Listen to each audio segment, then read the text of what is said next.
Hey everyone, welcome to the Lord of the Podcasts, the podcast where we will be going on to a deep dive into J.R.R. Tolkien's world of Middle-earth. We will explore the characters, events, and themes of this incredible world. I'm your host Daniel Sauvé, and I couldn't be happier that you're here. On today's episode of Lord of the Podcasts, I will talk about the Second Age of Middle-earth, the TV show by Amazon, The Rings of Power, and I will have a very special interview talking about the Lord of the Rings soundtrack composed by Howard Shore. Without further ado, let's jump right into it.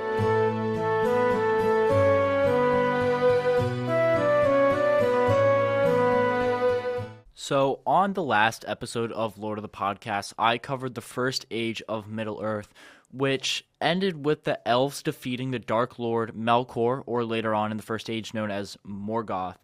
And Morgoth was sent into the void by the Lords of the West, or the Valar, which I did also talk about on the last episode. The Second Age of Middle-earth is primarily based around two things. The first is the rise and the fall of the Kingdom of Numenor, and the second is the forging of the Rings of Power that leads to the Battle of the Last Alliance at the end of the Second Age. But now I am going to start with Numenor because it was there at the beginning of the Second Age.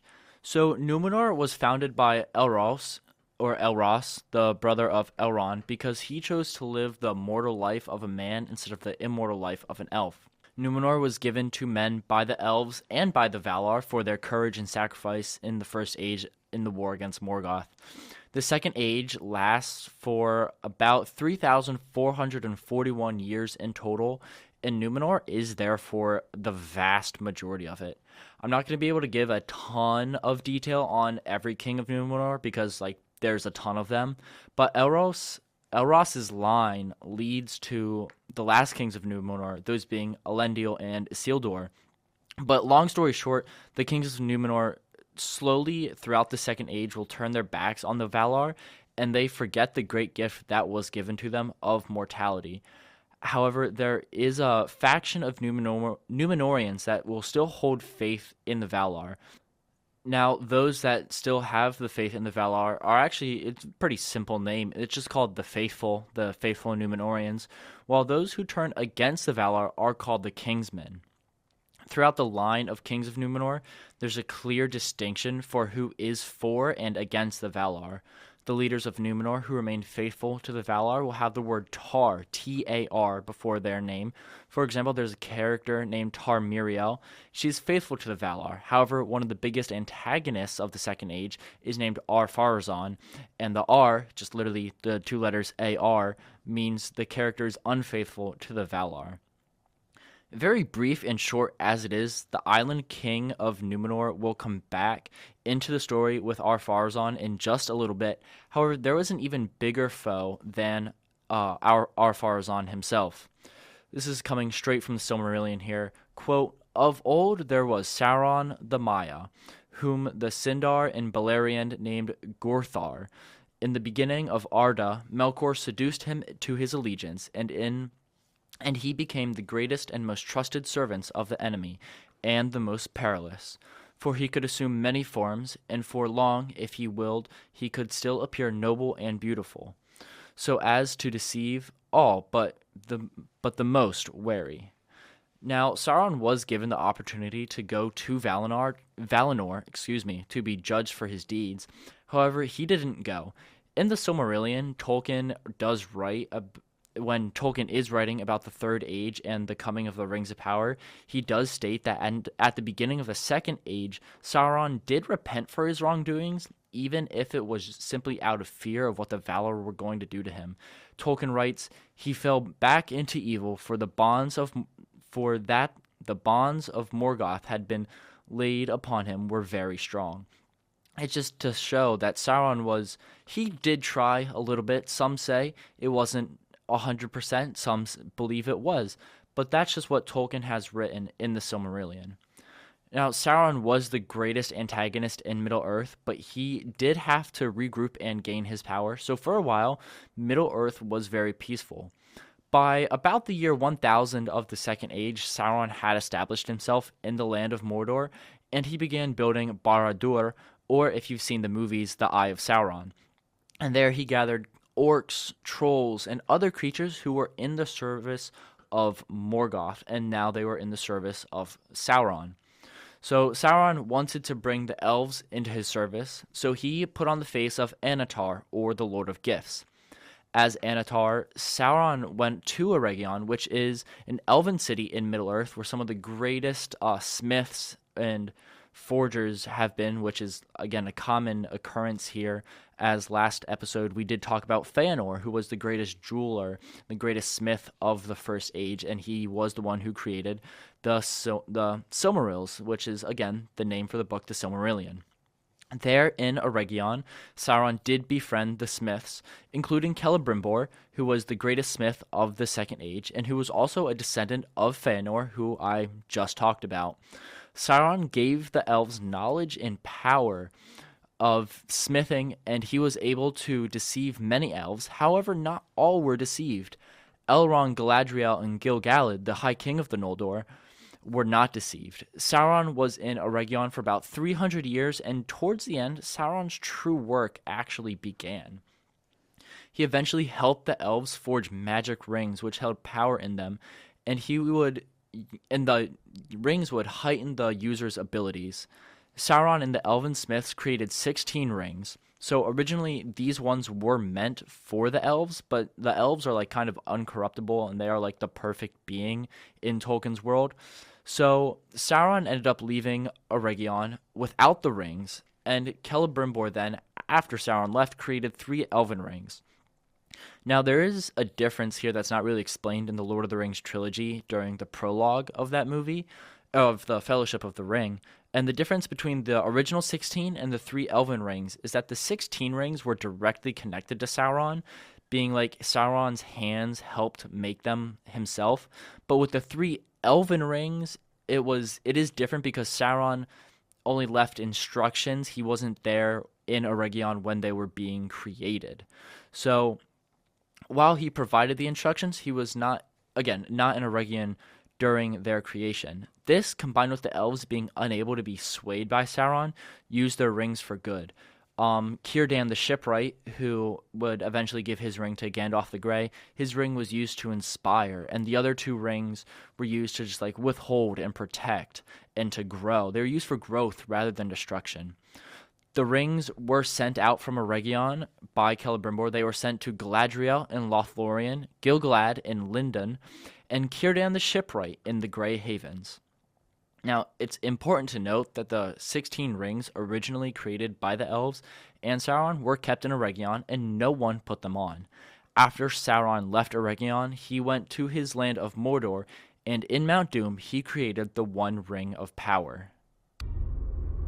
But they were all of them deceived, for another ring was made. In the land of Mordor, in the fires of Mount Doom, the Dark Lord Sauron forged in secret a master ring to control all others. And into this ring, he poured his cruelty, his malice, and his will to dominate all life. So once the One Ring was created, Galadriel, Círdan, and Gil-galad felt Sauron's presence and influence over their rings, and they immediately took them off. After about 90-ish years of preparing for battle, Sauron openly attacked Middle-earth with a siege of Eregion. In the battle, Sauron was able to capture the 16 rings that were initially intended for the elves. So he captured those rings, and he just gave them to whoever he wanted. He gave 7 to dwarf lords and 9 to mortal men.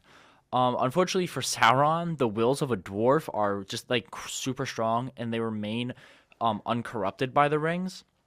And a little fun fact about Tolkien lore is that not everything is fully like really explained. So like it's not 100% where all of these 7 rings led to. Some were eaten by dragons, others Sauron was able to recover. But the focus here is mainly going to be on the 9 rings that he gave to men.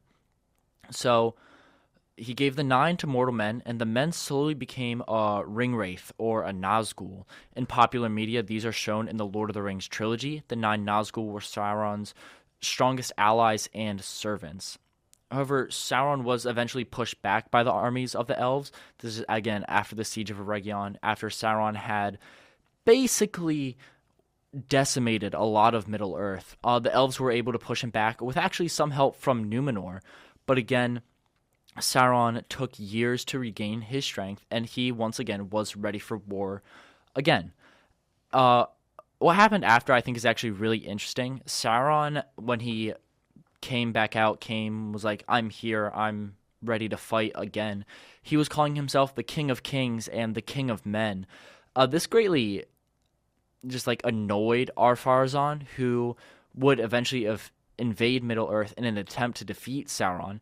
I always took this as Sauron mocking and being just like, haha, look at me, I'm great. It's like baiting Ar-Pharazôn and the Númenóreans, because Sauron truly is the master of deception, and he had it planned, and his ever-deceitful mind was at work. So Numenor did actually eventually invade Middle-earth. It swiftly basically defeated Sauron's armies, and they did actually capture the Dark Lord.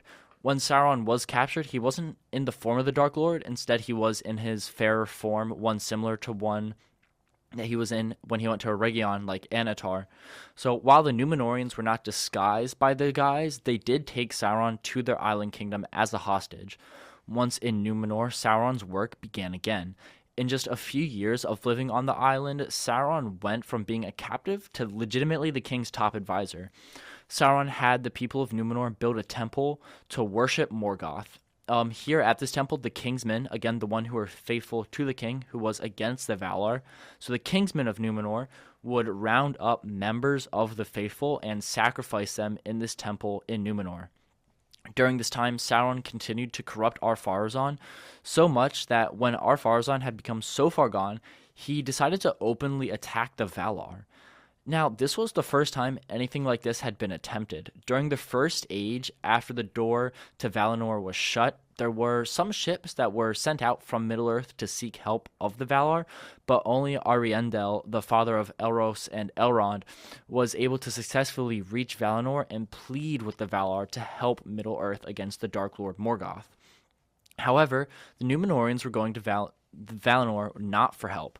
In fact, they had been banned from crossing the sea and entering Valinor because they were, in fact, simply just humans. They were the Edain, is what their race was called.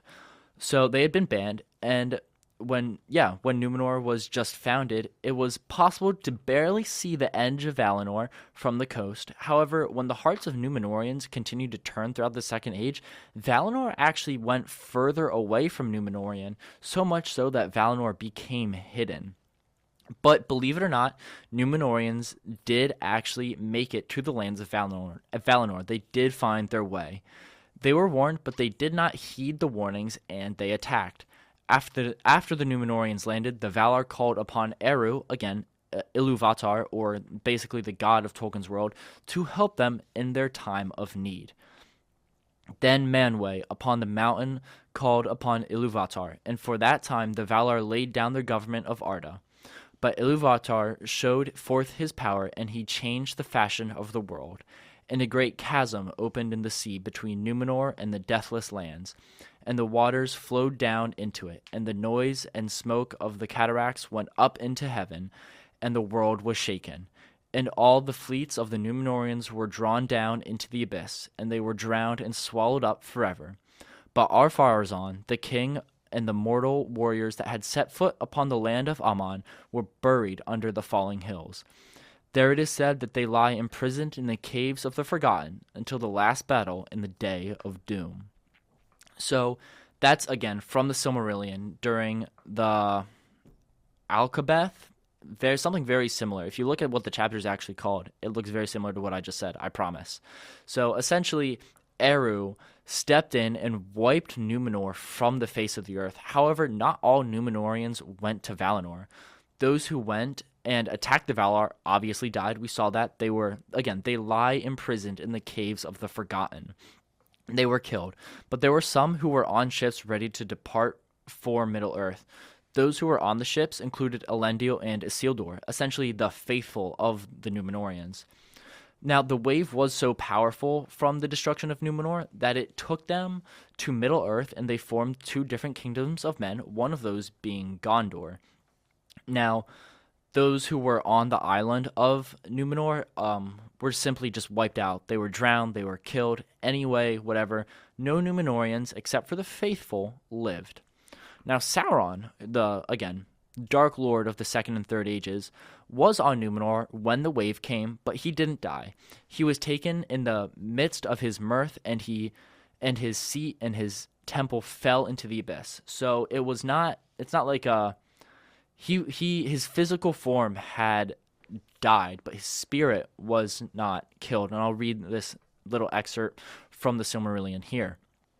But Sauron was not of mortal flesh, and though he was robbed now of that shape in which he had wrought so great an evil, so that he could never again appear fair to the eyes of men. Yet his spirit arose out of the deep, and passed as a shadow and a black wind over the sea, and came back to Middle-earth, and to Mordor, that was his home. Now, because of this, it is assumed that Sauron actually did not have the One Ring of Power on his being at the time, because he would have to forge another one, or he would have to find it in the sea, which has actually been proven, and I'll talk about it a little bit in the Third Age when I go over that in the next episode. Is it's really hard to find things in water. Like, that's just a fact of the way we live. Like, if you ever lose an earring in the water, good luck. I hope you find it, but it's impossible. So that's why it's assumed that Sauron did not have the Ring of Power, but that's never really confirmed in the writings that Tolkien has. However, upon learning that Elendil had survived the destruction of Numenor, Sauron essentially declared war again against Middle-earth. Elendil was basically always anti-Sauron. When he was on Numenor, they were rivals in a sense, to trying to gain the king's compassion and ear for what to say. And, Sauron's the Dark Lord, so Ar-Pharazôn should have gone with Elendil. However, this did not threaten the Free People, the war that Sauron had declared. Gil-galad and Elendil form an alliance of elves and men, one that is not seen actually for the rest of time in Middle-earth. The alliance marches on Mordor, and the siege of Barad-dûr begins.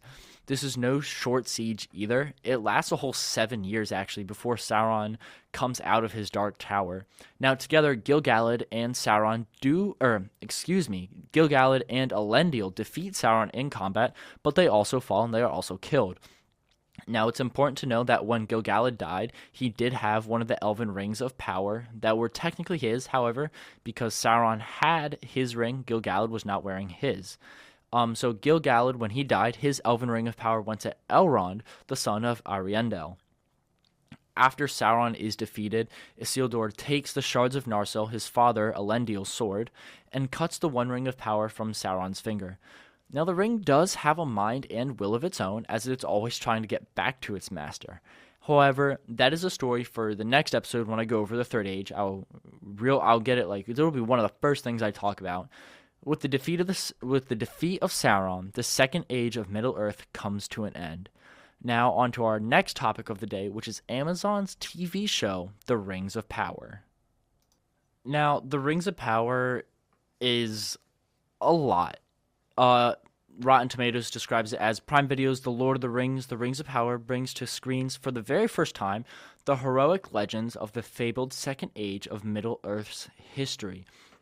So, in my summary, basically, Season 1 starts towards the downfall-ish of Numenor. So Ar-Pharazôn is about to take control in Season 1. Sauron hasn't really revealed himself. He does. It is a lot. There's a lot of problems with the show. This isn't going to be a full review. I might do a full review. We'll see how this ends up actually going. But The Rings of Power it's a lot.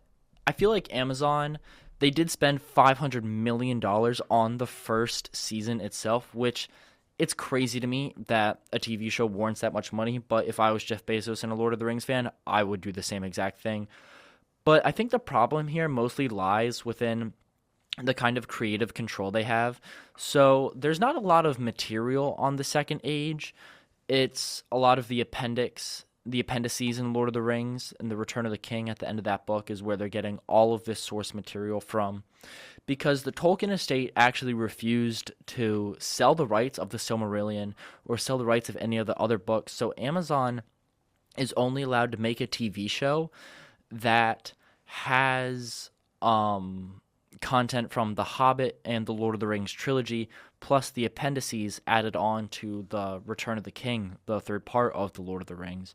So it makes it for a very difficult and can honestly sometimes be a confusing point in this TV show. Now, the Silmarillion briefly touches on the Second Age. I want to say it's a 10-15 page chapter. It gives some detail, but like Celebrimbor, for example, was only mentioned once. Galadriel's not really in there. It's mainly the story of Sauron and him forging the rings. Season 1 was something else. Amazon, again, has to take a lot of creative liberties with it, and I have a problem with that. I talked a little bit about it on my last episode, but when you take creative liberties, you're going to make fans unhappy. Right now, the show has a 84% on Rotten Tomatoes, but a 49% audience score. So that 84 was critic, 49 audience. And I get it. As a fan of Lord of the Rings, this is not really like accurate at all. It takes a lot of liberties. Galadriel is the main character in the show. She interacts with Isildur, Elendil. She interacts with Gil-galad. She interacts with everyone. Elrond is a huge player in the Second Age, according to the show. But truthfully, it's more Gil-galad. He's the leading force. So it's hard when there's not a lot of source material, and the source material that you're given to make a show is not a lot, and it's even less than what you would hoped for. So Amazon is not really allowed to. They're not allowed to at all use anything that's used in the Silmarillion that is not used in the Lord of the Rings in some regard. So they can use quotes, they can use characters, but they cannot depict Glorfindel, for example, defeating a Balrog during the fall of Gondolin, or they cannot depict Beren and Luthien. They can't do things like that, which is unfortunate. And I think a first age TV show would be pretty good. But the first season of The Rings of Power is basically all fabricated, which there were good parts. The action's great. The visual effects are really good. Sometimes the writing can be good. It's mainly the story is confusing. It's what are the motivations of these characters? Why are doing that? Why are they doing this? Why are they doing that? It's very confusing when Galadriel, the main character, she legitimately hung out. She protected the forest of Lothlorien where she lived with her husband. She was not a huge player in the Second Age other than getting a Ring of Power, because she was, again, one of the most powerful elves. She was of the race of the Noldor, who came over from Valinor to Middle-earth to rule it with Feanor and her brother. So it's things like that that irk people. And Season 1 it was a lot. It was fabricated. Now, Season 2, I thought was better. So Season 2 really highlights the relationship between Celebrimbor and Sauron when Sauron's in Eregion as as Anatar, as the Lord of Gifts. And I think the conversations they had, the tension, the music, it was really good. It was by far and away my favorite part of Season 2. I also really liked Arondir. He's fiction. I mean, obviously every character here is fictional, but he's an original character to the show, and I thought it's very impressive because he's just a foot soldier in the army of the elves. And anytime you get like that kind of perspective of someone, I think it's really cool because he's not the leader of the elves. He's not anything like that. He's simply an archer. He's a foot soldier. He's a guard. That's what he is, and him befriending Isildur and him interacting with these characters is very cool to see at times. And I wish they had more of that. But a lot of it, the forging of the Rings of Power is unfortunate because at the end of the first season, the elves created the three rings with Sauron's help, basically. Or I guess Sauron did technically give instructions on how to do it, and Celebrimbor did it himself. But he created the three elven rings, which, as I mentioned before, is inaccurate. So Sauron helped create the elven rings, or create the 16 rings of power before the elven rings were created. Timeline orders and things like that are definitely an issue in the show, and it just begs the question, like, how much better could this be if they had the legitimate source material to build a good, reasonable TV show from the source material? But they don't have that, and it's unfortunate. Another thing is Gandalf the Grey, the most famous wizard maybe of ever all time, other than like maybe Harry Potter, but even Gandalf might still be bigger, definitely more powerful. Um, but Gandalf the Grey is in this TV show, and he's not a Second Age character whatsoever. This is another creative liberty that's taken by the Rings of Power that really irks me because Gandalf doesn't have a role to play in the Second Age. He's not supposed to be there at all. Gandalf comes over from Valinor, which I'll talk about in my next episode when I go over the third age of Middle Earth, but he comes over and he's given an elven ring, and his task given to him by the Valar is to seek Sauron and to destroy and to defeat Sauron and to build armies against Sauron. And he's doing that in the second age instead of the third. And Gandalf has a lot of quests that he goes on, and the relationships he goes on are very third age focused. And I'm not a fan of Amazon bringing in Gandalf and hobbits and a ton of other characters that really don't mean all that much. Now, we are on season 2, so season 2 has ended for the Rings of Power, and it ended on a rough note. Gandalf became Gandalf. He got his name. The Hobbits started calling him Grand Elf, which eventually got mumbled into Gandalf, I guess is what the show was saying, which is frustrating for me. There are 3 more seasons left in the show, so I'm really hoping that. So, as I've talked about, the season 2 ended with the Siege of Eregion. Sauron got the Rings of Power. They've been given out to the dwarves. He's about to give them to the men. So this next season, I hope, is Sauron forging the One Ring. I don't know how they're gonna play that into 8 episodes. Just him doing it one. It's not really like a simple task, but it's a task that he completes. Is Sauron doing that? But then also, what Sauron does is, so I'm assuming that's gonna be season 3. Season 4, he's gonna call himself the King of Men, the King of Middle Earth, basically. Numenor's going to invade. He's going to be brought back. Season 4... I was just on Season 4. Excuse me. Season 3 is Sauron calling himself the King of Men, and Numenor attacking Middle Earth and bringing Sauron back to Numenor. Season 4, I think, is going to be a very focused Numenorian story where Numenor and Sauron are going to be interacting a lot. And I think season 4 is going to end with the destruction of Numenor. And then hopefully season 5 does end right where Fellowship of the Ring begins, with the siege of Barad-dûr and the Battle of the Last Alliance. So if you're not like super in-depth to the lore, the Lord of the Rings, The Rings of Power, is a fun show. It's an entertaining show. It has a lot of the great themes used in Lord of the Rings. If you're into the lore, you care about accuracy, it's probably not for you, which is unfortunate because I was genuinely really, really looking forward to this. But yeah, so Rings of Power, it depends. It depends what you like. To wrap everything up today, I do have a very special interview with a student from Millersville University who has just recently completed a research project on the Lord of the Rings music from the trilogy released in the early 2000s, composed by Howard Shore. I am here with Emily Shank, a sophomore at Millersville University. She recently has done a study on the Lord of the Rings music between the good and evil themes of the movies. So, Emily, how about you just tell us a little bit about yourself? Sure. So I'm Emily Shank. I've been into music since I was in like 4th grade. Knew I wanted to go into a career of it at some point. I really like teaching, so I'm a ed and performance major here. Grew up on music, and I also grew up on Lord of the Rings. I'm a big movie nerd. I have a movie list of like 300 some movies I've seen. I just like keeping track. It's fun. But when I joined this program, the Music Research Fellows, it's through the library, they let me choose whatever I wanted. And at first, I was like, oh, I'll do something with like orchestral scores.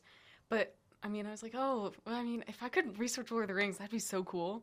So I thought it'd be fun to research the Lord of the Rings, which is my niche interest, and particularly the good and evil motifs. In films, they have like specific themes, like the Ring theme. Everyone knows the Ring theme. that would be considered like an evil motif. So I'm studying the ring motif and the hobbit motif. The hobbit motif would be considered good. So I'm just researching the clash between them and how audiences perceive them and react to them. So you had said that Lord of the Rings was kind of your niche. Was there like a specific driving factor behind you intentionally choosing Lord of the Rings as a research topic?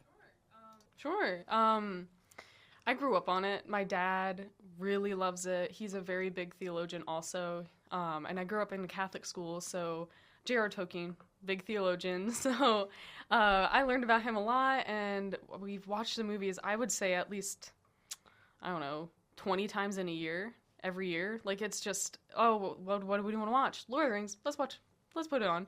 So I've seen it so many times. I eventually read the books, and I just loved it. Started reading the Silmarillion. I'm just really big into it, and I was like, it would be so much easier to research something I care about so much. And combining that with music and how much I love music, it just made sense to me. So it really made the project more enjoyable to do stuff I liked. Yeah, when you're able to research or even like what I'm doing here, make a podcast about something I love, it does make it go a whole lot easier. And I will say, watching Lord of the Rings is an experience like no other. It's always just great. It's being able to sit down for 12 and a half hours and just watch it. It's always a phenomenal experience. So when you started this, did you have an end goal for what you wanted to reach by the time you finished? Sure. I was just hoping to get some data that was conclusive enough that would show audiences were able to perceive evil emotions like power or like evil or tense, and they were able to tell the difference. I chose specific clips, and one of them was mixed too, so it had both of them combined, like the end scene when they're on Mount Doom and they're about to die, and the music's like really intense, but then it turns into like the nostalgic reminiscing about the Shire. So I wanted them to be able to differentiate. So I thought it'd just be cool to see if anyone, both music and non-music majors, could see the difference. Yeah. So how long from start to finish did this entire research project take you? I began last January. And for that semester, I picked a topic. Over the summer, I read like 20 articles. As much as I could find, I was just reading and reading. And then I reread The Lord of the Rings, I rewatched the movies, and then in the fall I prepared to conduct a study, and I continued researching. And then this past February I had 12 participants, which was smaller, but it was a really good number. And 6 were music majors, 6 were non-music, so it worked out. And I conducted the study and had them listen to specific excerpts with and without the scene. Was there any difference of listening to the music and having the scene there? So obviously with the scene, which you would kind of assume people would definitely be able to tell because you can see what's happening. They did have the same reaction to music and the scene, but without the scene, it was a little more difficult for them to be able to perceive the emotions, which kind of made sense because you have to build it on your own. So they didn't necessarily use the same emotions that I gave them on a scale for the without the scene and with the music. They didn't really use the same ones, but it was still similar enough that, yes, they both identified the evil motif as power and the good motif as calm, so. So was there any kind of break between the participants in who had and who had not seen The Lord of the Rings? There were a lot of factors in my study. That was also one of them. I made sure that if you had seen it, you told me. Those that had seen it were for sure able to see, oh, this is good, this is evil. So it was clear because you grow up on it, you know it. So, yeah. I mean, to those of us who know it, there are just simply iconic motifs and themes in The Lord of the Rings. Like the ring goes south, just the horns blasting as the Fellowship leaves Rivendell, or the Riders of the Rohirrim. It's just the violins are just an excellent inclusion. Do you have, out of the 3, do you have a favorite soundtrack of the 3 albums, or even do you have a favorite song in one of those albums? Oh, that is such a good question. Okay. So I think the soundtrack, I don't think there's a particular one that's the best. I really particularly like the Return of the King. That's my favorite. It just has so much, like, it has motifs from the original. like the Fellowship, but everything is like morphed into something new, and there's so much happening. But I think it's all one. All three movies is all one soundtrack because they're using the same motifs. Howard Shore composed over 50 individual motifs for these movies, which is insane. But I think it's all just one continuous album of music. And so I wouldn't say there's necessarily the best one, but I would choose The Return of the King just because it has everything, you know? Now, you said they're all one album, but there are different songs. Do you happen to have a favorite song out of the entire trilogy? I really like... Oh, it's The Passing of the Elves in The Fellowship. In the extended edition, when Sam sees the elves like he wanted to in the books. That... They had such a wonderful choir sing such a pretty passage in Elvish, and I love it so much. That is so delicate. And then, when Theoden is crying over his son, the music that's playing in the background, I can't remember that specific song because there's so many names, but that one, it's just very emotional, and I love it. Yeah. That's all that I have for you, Emily. I just want to say thank you so much for being on the Lord of the Podcasts for this very special interview. It was truly an honor to meet you and to have you on. Thank you so much.